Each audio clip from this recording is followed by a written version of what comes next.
Conversations, because that is just, I think it's beautiful that you put that out there into the world, and just, again, same thing, how vulnerable that you are in your art.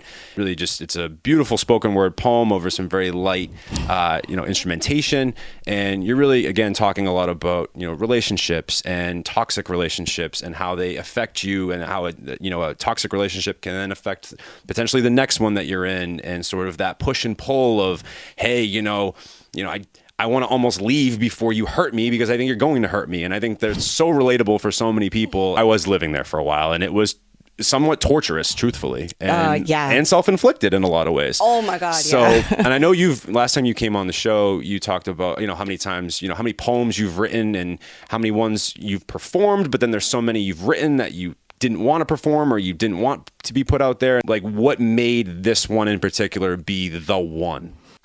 It literally is exactly how it's titled. I was literally having a conversation with Navah the Butterfly, another fellow poet in the community, and we were talking about my last relationship that I had just gotten out of that was completely just unhealthy and toxic for the both of us, honestly.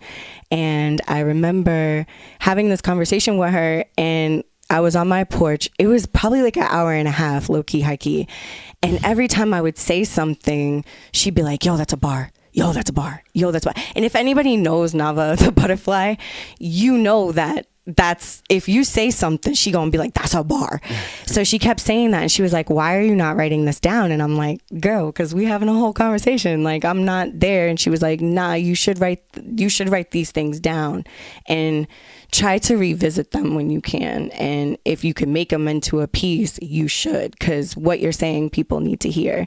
And it was basically just me being like, taking accountability for my shit. Like, I was such in a space of just like blaming all of my partners for being like shitty or being like selfish or narcissistic. Like, I was labeling these people like they were bad, when in reality, like, I never looked at myself as being toxic or unhealthy.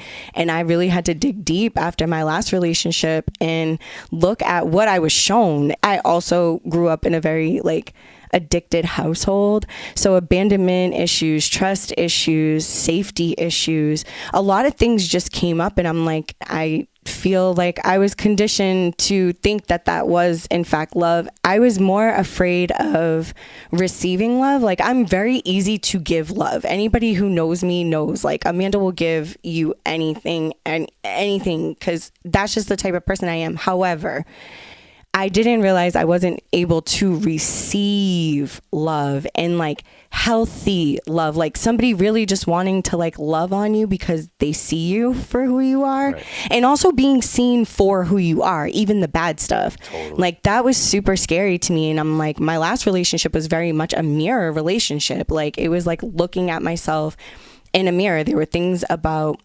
them that I loved and I could see in myself, but there were also unhealthy things in them that I didn't realize I had lying inside myself.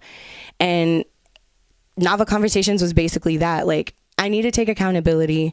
I need to stop telling people like I'm this great person, because in relationships, I'm not always the best. I've learned a lot.